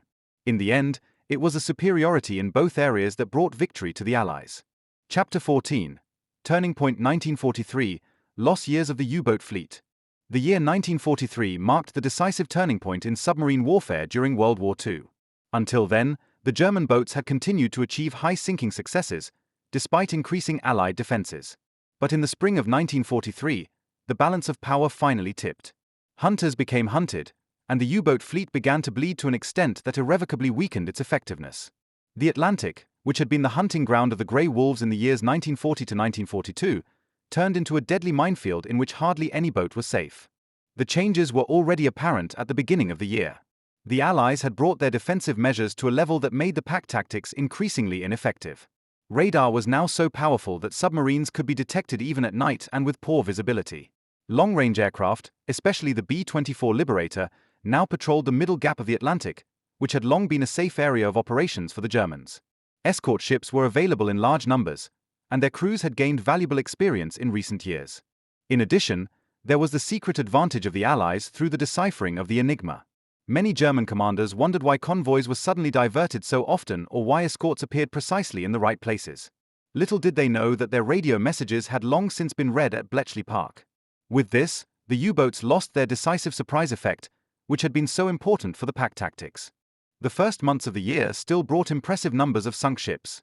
But from May 1943 onwards, the tide took a dramatic turn. Two large convoy battles, HX-229 and SC-122, in March had shown that the submarine fleet was still dangerous, but they also revealed the growing strength of the Allies. When several large convoys were attacked in May with massive air and ship defenses, the Germans suffered catastrophic losses. More than 40 submarines were lost that month alone, a blow from which the fleet would never recover. For the crews, the situation was desperate. What used to end with victory announcements and homecoming amid jubilation now became a journey into the unknown. More and more often, boats disappeared without a trace, and their families received only the news that their men had remained at sea. At home, the extent of the losses was long concealed, but in the U-boat force itself, everyone knew how bad the chances were. The service, which was once considered an elite, now became an almost certain death sentence. Dönitz, now Commander-in-Chief of the Navy, was aware of the crisis. He spoke openly of a battle for the Atlantic that was in danger of being lost, and in May 1943 he drew the consequence by calling off the large-scale pack attacks for the time being. The fleet was recalled to avoid losses and develop new strategies. This withdrawal was an admission that the turning point had been reached. From then on, German U-boats were only successful on a smaller scale. The reasons for the turnaround lay not only in the superiority of Allied technology, but also in its industrial strength. While the Germans could not build enough boats despite all their efforts, the USA produced Liberty ships at a speed that was almost unbelievable. A freighter could be completed in a few weeks, faster than a submarine could sink it. This made the German goal of bringing the British merchant fleet to collapse through mass sinkings illusory. Psychologically, the year 1943 was a break. The heroic era of the U-boat commanders was over. Many of the well-known names, Prien, Schepke, Kretschmer, had already fallen, been taken prisoner or died. The new commanders were faced with an overpowering defense that left hardly any gaps. The mood in the boats tipped from pride to resignation. Although the camaraderie remained strong, the confidence in victory dwindled. For the Allies, 1943 was the year in which they finally secured naval supremacy. The convoys now sailed with a high level of protection, losses fell drastically, and supplies to Great Britain were stabilized. Churchill could breathe a sigh of relief, and Washington and London were convinced that the Atlantic War had been won. This created the conditions for preparing for the invasion of Western Europe from 1944 onwards. Without the victory in the Atlantic, D-Day would not have been possible. On the German side, the search for technical solutions began. New types of boats such as the Type XXI, which was supposed to be a revolution as an electric boat, were in development, but they came too late to turn the tide of the war. Even the use of snorkels, acoustic torpedoes, and other innovations could not reverse the trend. The turning point of 1943 was irreversible. So this year in the history of submarine warfare stands as a moment of disillusionment. What had previously been considered a weapon of decision lost its effect and became a target itself. The losses were so high that from then on the U-boat force lost more men than it could replace. By the end of the war, more than 30,000 German U-boatmen were supposed to have died, a testimony to the brutality of this turnaround. The turning point in 1943 shows that the war in the Atlantic was not decided by courage and tactical brilliance alone, but by the combination of technology, organization, intelligence, and industrial capacity. The Allies had gained the upper hand in all these areas, and the German U-boat fleet could no longer counter this. This sealed the fate of the Grey Wolves. Chapter 15. Submarine Warfare in the Mediterranean and the Arctic. The Atlantic was the main battlefield of submarine warfare, but the Mediterranean and Arctic waters also played an important role. These two operational areas differed from the Atlantic in many ways, but presented the German commanders with equally great challenges and had a significant strategic impact on the course of the war. In the Mediterranean, the aim was to support German and Italian troops in North Africa, while the Arctic became a vital supply route for the Soviet Union. Both locations were characterized by extreme conditions, heat, cold, narrowness of the waters, strong defensive measures, and demanded the utmost from the crews. The Mediterranean was a difficult area of operations for the German Navy from the beginning. After Italy's entry into the war in June 1940, the Axis was forced to secure this area in order to keep the supply routes to North Africa open. Rommel's Afrika Korps was dependent on constant supplies, and at the same time British connections to Egypt, Malta, and the Middle East had to be interrupted.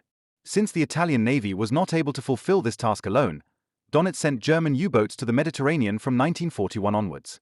However, the access via the Strait of Gibraltar was heavily guarded. Only with difficulty did some boats succeed in penetrating the closed space. Once inside, the commanders faced completely different conditions than in the Atlantic. The distances were shorter, the sea routes narrower, and the Allied defensive measures denser. Air reconnaissance from Malta and Egypt threatened the boats as well as numerous destroyers and speedboats of the Royal Navy. Nevertheless, German U-boats achieved considerable success. They sank transports to Malta, attacked British warships, and contributed to the supply situation of the British garrison on the island becoming critical again and again. Particularly dangerous for the Axis was the British bastion of Malta. From here, British planes and speedboats disrupted the supply routes to North Africa. German and Italian submarines tried to isolate the island by blockades and attacks, but the Allies held it with great severity. The submarine war in the Mediterranean was thus a tough struggle in which neither side was able to gain the upper hand for good. For the German boats, it was a costly operation, as the Allied defenses were particularly effective in confined spaces. At the same time, a completely different battle was raging in the far north. The invasion of the Soviet Union in June 1941 opened up a new dimension of naval warfare. Great Britain and later also the USA began to support their Soviet allies with supplies. Weapons, raw materials, food, and vehicles were transported across the northern seas to Murmansk and Arkhangelsk. These so-called Arctic convoys were considered the most dangerous routes of the entire war, because they were not only exposed to German attacks, but also to extreme climatic conditions. For the German U-boat fleet, the convoys in the Arctic Ocean offered an opportunity to decisively weaken the Soviet Union. U-boats operated from bases in Norway, especially from Trondheim and Narvik. From there they ran out into the icy waters, where they intercepted the convoys. The attacks were often successful, as the convoys were difficult to protect due to the weather and the long distances. But the Germans also suffered from the conditions. Ice floes damaged the boats, extreme cold affected the engines and the men alike. Once surfaced, decks and guns froze in a short time, and condensation formed underwater, endangering the electrical system. Despite these adversities, the German U-boats achieved some spectacular successes. Convoys were hit hard several times, and entire freighter columns sank in the Arctic Sea. Perhaps the most famous case was convoy PQ-17 in the summer of 1942, which was almost completely destroyed by a combination of misinformation, air raids, and submarine attacks. Hundreds of tanks, planes, and thousands of tons of supplies were lost, a heavy blow to the Soviet front. But here, too, the losses were high. The Allies were increasingly securing their convoys, and the presence of the Royal Navy with battleships, cruisers, and aircraft carriers made attacks risky. In addition, the missions were an ordeal for the crews. Weeks of endurance in the freezing cold, long periods of darkness in winter, and the constant threat of air and naval forces took a heavy psychological toll. The Mediterranean and the Arctic show how flexibly the German submarine fleet was deployed. It was not limited to the Atlantic, but fought on several fronts, often in conditions even harsher than there. But the fragmentation of forces also had disadvantages. Every deployment outside the Atlantic tied up boats that were missing in the decisive battle for Britain's supplies. At the same time, the losses in the secondary theaters of war were often high, without having a decisive influence on the course of the war. In retrospect, it can be said that the submarine war in the Mediterranean and the Arctic was tactically significant, but hardly strategically decisive. The supply routes to North Africa could never be permanently cut off, and even the Arctic convoys finally reached their destination despite heavy losses. The Soviet army received millions of tons of material, which contributed decisively to its endurance. The German U-boats inflicted severe blows on the Allies, but they could not stop the flow of supplies. Thus, the chapter on the Mediterranean and the Arctic is emblematic of the limits of the submarine force. Even with the greatest bravery and technical finesse, she was not able to have a lasting influence on several theaters of war at the same time. The Allies had the resources and the determination to keep their supply routes open, and the U-boat fleet was too weak to permanently break this superiority. While the Atlantic, the Mediterranean, and the Arctic waters were the main theaters of U-boat warfare, the Germans increasingly extended their operations to distant regions during the war. The Indian Ocean, the coasts of Africa, and even the Pacific were taken into account in order to increase the pressure on Allied supply routes worldwide. These operations were not only militarily significant, but also had a symbolic dimension, as they were intended to show that the submarine fleet was capable of carrying the war to all the oceans of the world. For the crews, they meant extremely long journeys, isolation, and unfamiliar climatic conditions, which brought new challenges. From 1942 onwards, the first Type 9 submarines with a long range were sent to the Indian Ocean. They often sailed from French bases, circumnavigated Africa, and then operated off the east coast of Africa, in the Arabian Sea or off India. The long marches made these undertakings risky, but the chances of surprise successes were high. In fact, the boats managed to sink numerous freighters and tankers that operated between Cape Town, Bombay, and Colombo. Ships carrying oil from the Middle East to Southeast Asia were particularly vulnerable. An important element of these extensive operations was cooperation with Japan. After Japan entered the war at the end of 1941, new opportunities arose, as the Japanese Navy had bases in the Pacific and Indian Oceans. From 1943 onwards, German U-boats even called at Japanese bases such as Penang in Malaya or Sabang, from where they continued their operations. These monsoon boats, as they were called, were to operate for months in the Asian region. Their crews were often cut off from their homeland for more than a year, an enormous psychological and logistical burden. The voyages to the Indian Ocean were legendary because of their length. Some boats covered more than 30,000 nautical miles, crossed several climate zones, and were at sea for many months. The conditions on board were correspondingly extreme. In tropical waters, the already cramped boat turned into a sauna. Temperatures of over 40 degrees inside were not uncommon, and the humidity was so high that clothing and equipment remained constantly damp. Food spoils faster, and diseases such as malaria or skin infections pose an additional threat to men. Despite these difficulties, the monsoon boats achieved some success. They sank ships in hitherto undisturbed waters and disrupted Allied supplies in Southeast Asia. But the strategic benefit remained limited. The effort required to send boats over such distances was disproportionate to the results achieved. In addition, the Allies were soon on the spot here as well. Aircraft from aircraft carriers and bases in India and East Africa increased the pressure, and escort ships made hunting more difficult. Cooperation with Japan was also not without problems. Although there was an exchange of technology and information, and also some joint operations, coordination was difficult. Language barriers, different tactics, and mistrust between the alliance partners prevented close cooperation. Some German U-boats even transported war material and technical equipment to Japan, such as plans for new torpedoes or prototypes of radar equipment. These voyages were extremely risky, as they passed through the entire Indian Ocean and parts of the Pacific. Some of these transport boats were lost along the way. In addition to the Indian Ocean, the coasts of Africa were also a preferred area of operation. The waters around Cape Town and Durban in particular offered many worthwhile destinations, as they were heavily trafficked and initially had little protection. U-boats laid mines here, torpedoed freighters and attacked tankers. As a result, the South African population experienced the war directly on their coast, and the Allied ports had to drastically strengthen their defenses. The operations in distant waters also had a psychological component. They were intended to show that no ocean was safe, that the German U-boat fleet could strike anywhere. In fact, the reports of attacks off India, the Caribbean, or South Africa spread fear and uncertainty. But in military terms, they changed little in the balance of power. The Allies were able to compensate for their losses, and the extensive operations tended to weaken German resources because they tied up boats that were more urgently needed in the Atlantic. For the crews, these missions were a special endurance test. The extreme distance from home, the feeling of complete isolation, and the climatic conditions made it one of the most difficult chapters of submarine warfare. Some men only returned after more than a year, others remained missing in tropical waters. The monsoon boats are therefore seen as a symbol of the attempt to wage war globally and of the failure to achieve this ambition with limited resources. In the end, the missions in the Indian Ocean and in distant areas showed the range of the German submarine force, but also its limits. They underlined the global character of the Second World War, but were unable to achieve the strategic goal of decisively interrupting the Allied supply routes. The Allies' resources were too great, their defensive measures too flexible, and the German boats too few to cause more than local disturbances in these distant oceans. Chapter 17.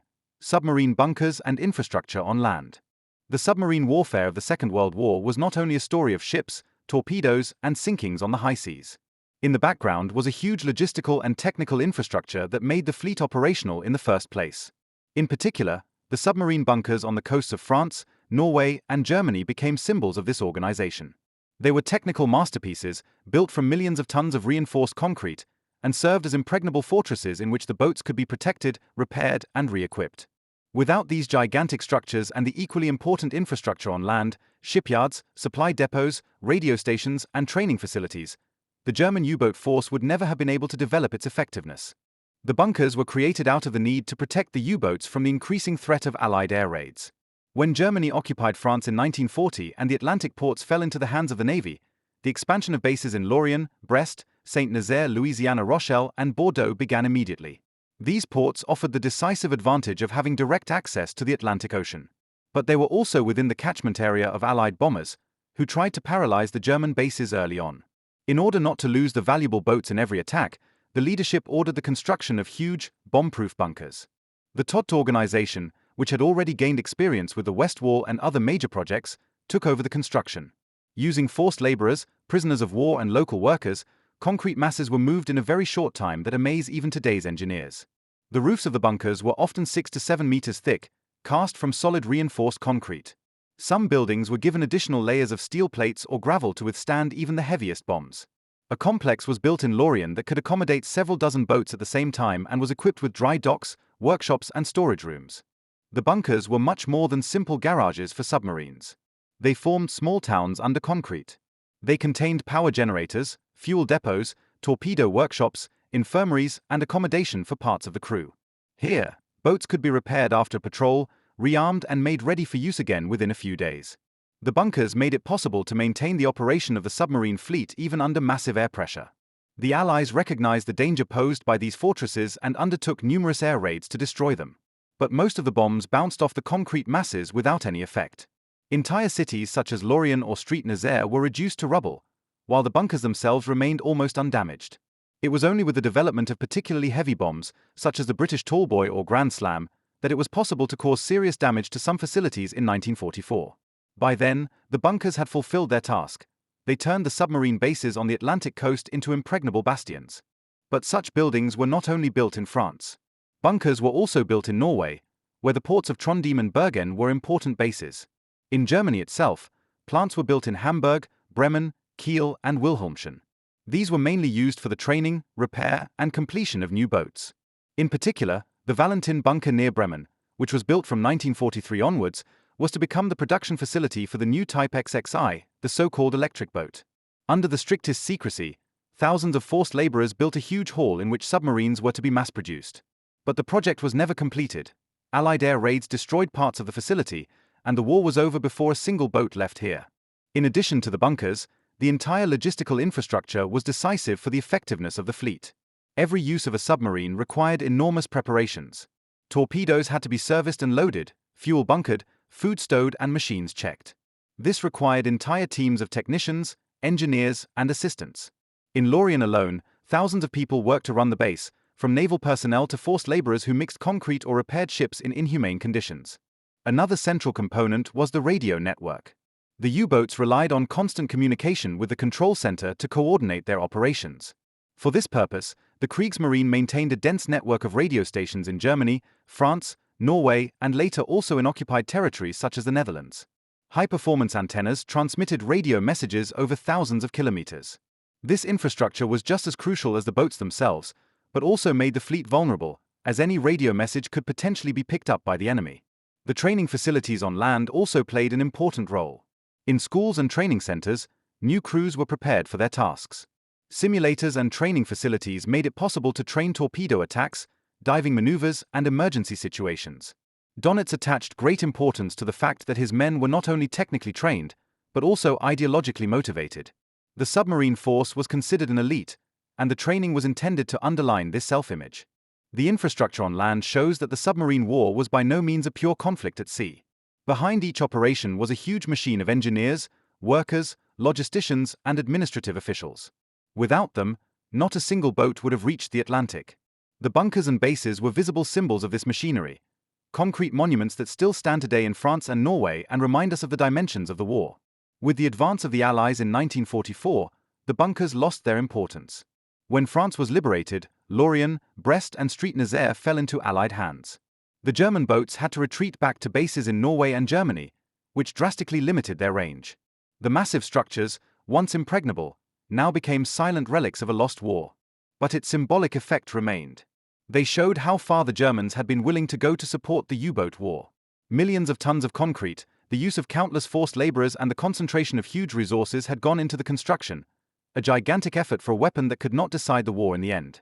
The submarine bunkers and the entire infrastructure on land thus embody the ambivalence of submarine warfare. On the one hand, technical ingenuity, organization, and discipline, and on the other hand, a massive use of resources that failed despite all efforts. They are stone witnesses to a strategy that sought shelter in concrete, but lost the decisive battle at sea. Chapter 18. Psychological Aspects and Fates of Individual Commanders. The U-boat war in the Second World War was not only a confrontation of technology, strategy, and numbers, but also a deeply human drama. Behind every patrol were men who lived and fought under extreme conditions. Especially the commanders of the boats played a prominent role. They were leaders, strategists, psychologists, and often father figures for their crews. Their decisions decided on life and death, on success and defeat. The image of the commander was shaped by the U-boat force as well as by technology, and the psychological dimension of the war should not be underestimated.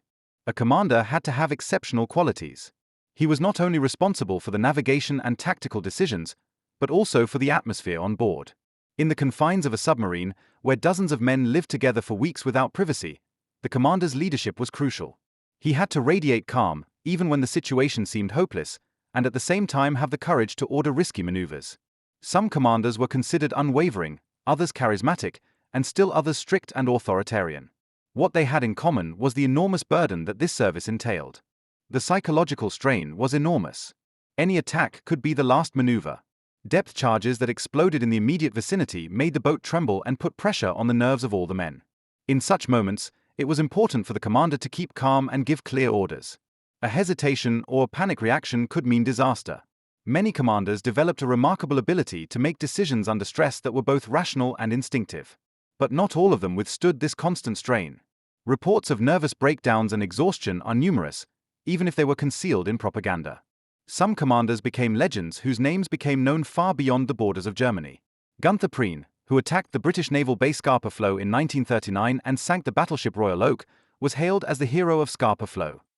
Joachim Schepke and Otto Kretschmer, both highly successful in 1940 and 1941, were considered prime examples of aggressiveness and tactical skill. Kretschmer, for example, coined the motto "one torpedo, one ship" and became the most successful commander of the war. These men were stylized into icons in newsreels and newspapers, received awards such as the Knight's Cross with oak leaves and swords, and served as role models for an entire generation of submariners. But the reality behind the myth was often tragic. Many of the celebrated commanders died early. Prien was killed in 1941, Schepke in the same year, Kretschmer was taken prisoner by the British in 1941. The losses among the commanders were enormous, and hardly anyone survived the war. For the crews, the death of their leader often meant not only the loss of authority, but also a massive slump in morale. A commander was the heart of a boat, and without him, the unit was difficult to function. The psychological dimension was also evident in the relationship between commander and crew. Some leaders cultivated a comradely style, ate and joked with their men, shared their concerns, and tried to create a sense of community. Others kept their distance, relying on discipline and strictness to ensure respect and obedience. Both approaches could work as long as they were authentic. The decisive factor was that the men had the feeling that they could trust their commander. Another important element was propaganda.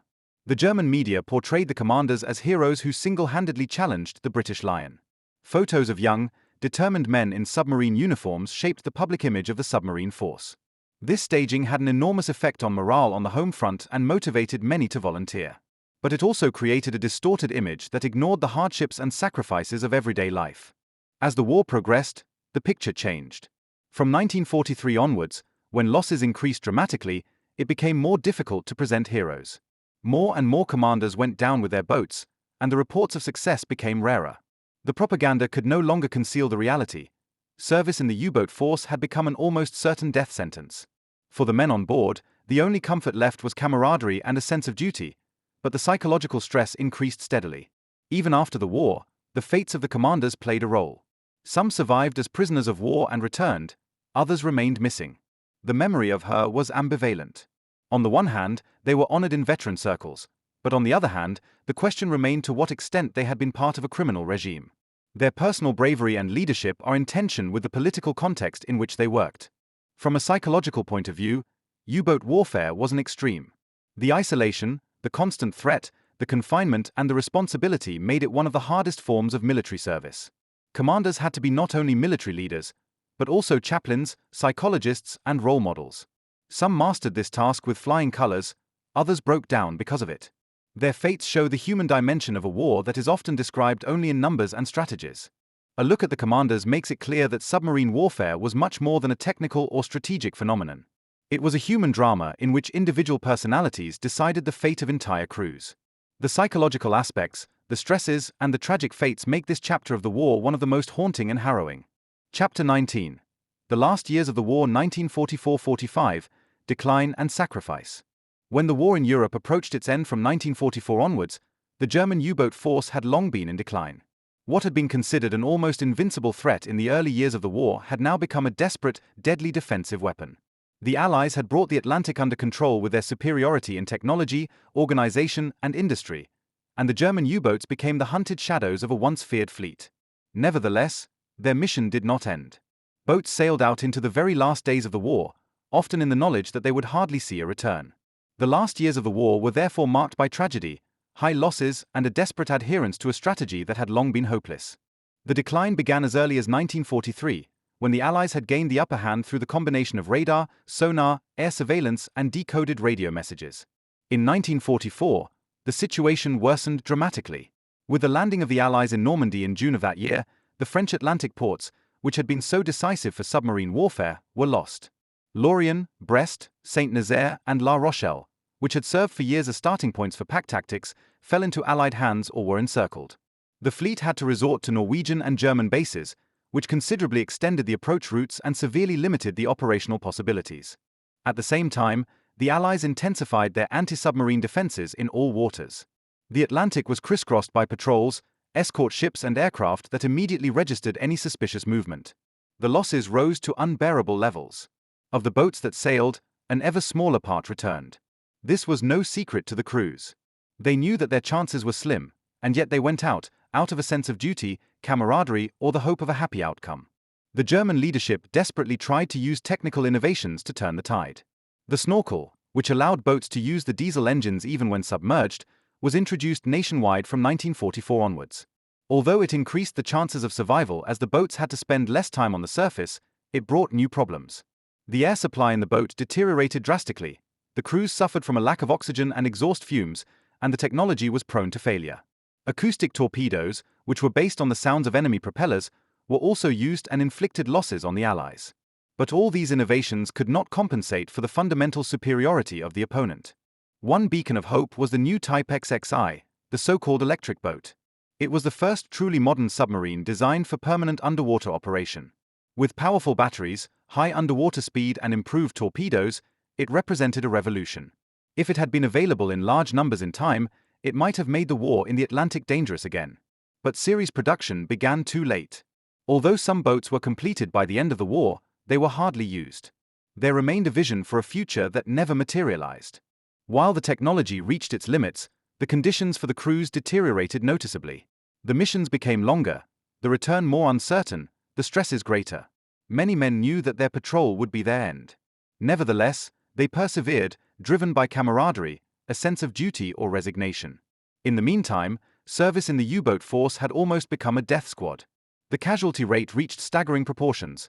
Around 3/4 of all German U-boatmen died in the war, one of the highest casualties of all branches of the armed forces.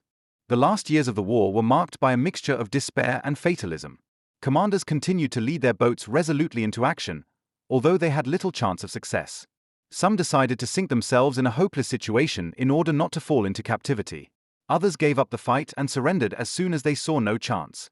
For the men, every trip meant a life between hope and fear, between courage and despair.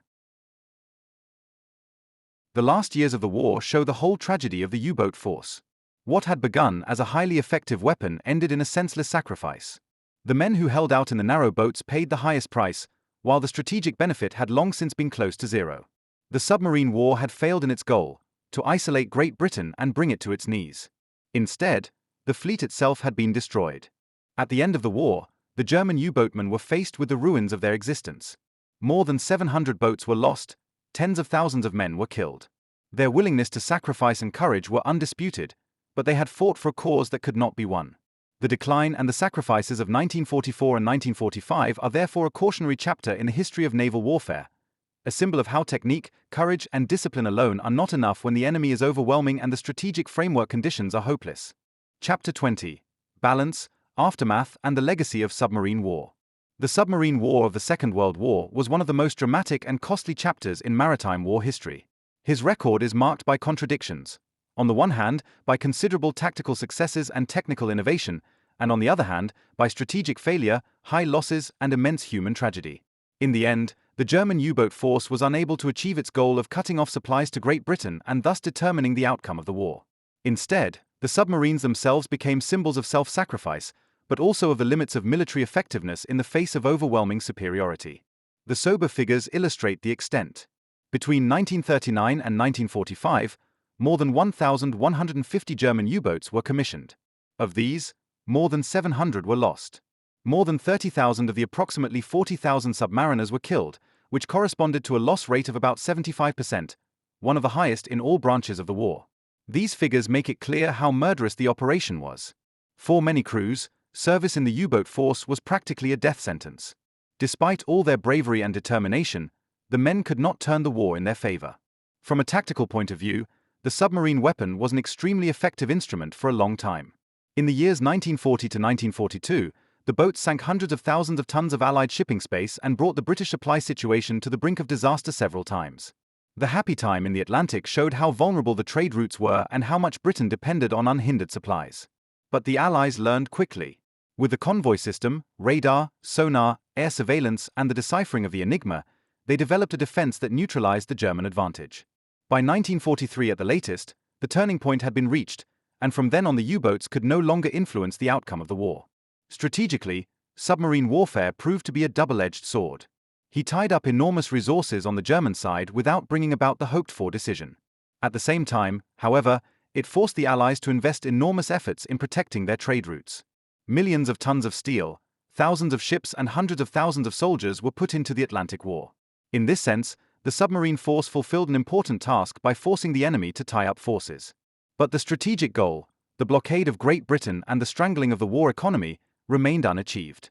The industrial strength of the USA and the determination of the Allies made it impossible to permanently interrupt the trade routes. The aftermath of the submarine war was manifold.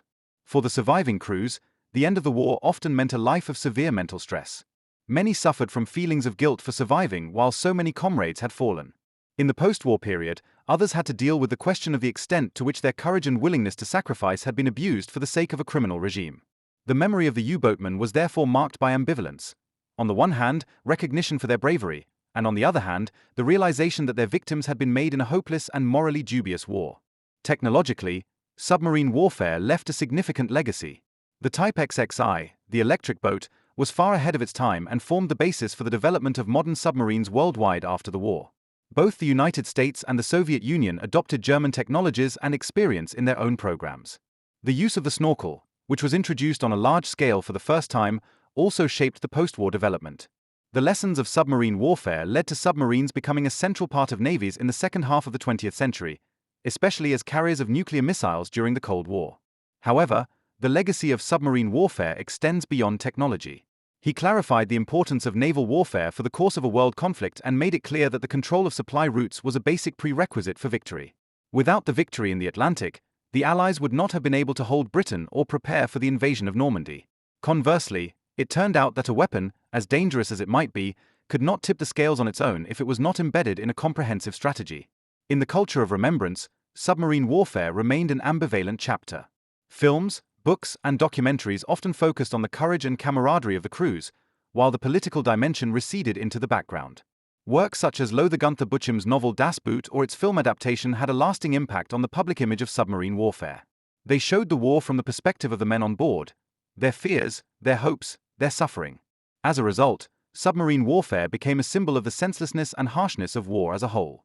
The Allies remembered above all the threat posed by the Grey Wolves and the enormous efforts that had been necessary to defeat them. The Battle of the Atlantic was celebrated in Great Britain and the USA as a victory of organization, technology, and perseverance. To this day, it is considered one of the decisive conflicts of the war. Ultimately, the legacy of submarine warfare remains a memorial.